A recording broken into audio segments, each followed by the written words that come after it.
So, Dr. Stephen, as I know, as a student in Carnegie School, we learn Dizigui every morning, right? Can I know what is the story behind that? How is it? Okay, very good question. At the first time when Dr. Stephen started, the first school is in Madong, which is Stanford, and we only have kindergartens. And the first time when we started, we didn't have any Dizigui, and we just teach like as usual, like other school. We just teach them mathematics, we teach them reading, we teach them Bahasa Indonesia, Mandarin, and so on. There is no Dizigui lessons. There is also no bowing downs. Okay, but during that times, there's one situations. I think it's one of the presidents. I cannot mention the names.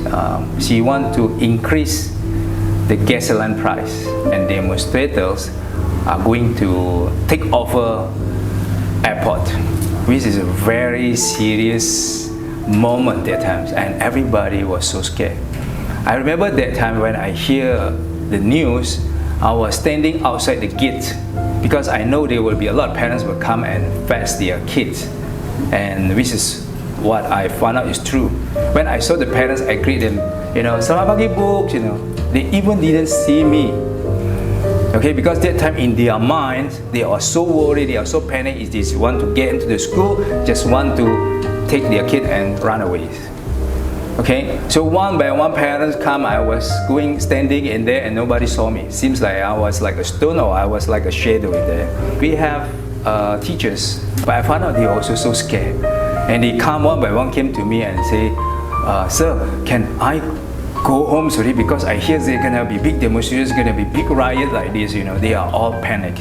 And one by one left the school. Only left Dr. Stephen by myself at school that times in Stanford, Madong. Okay, I was sitting down here, and while at the same time I was sitting down, I praying. I say, God, can you give me a wisdom? What can I do and what can I help to contribute and serve this country? So that everyone, regardless their race, regardless their religions, they will unite in the name of kindness.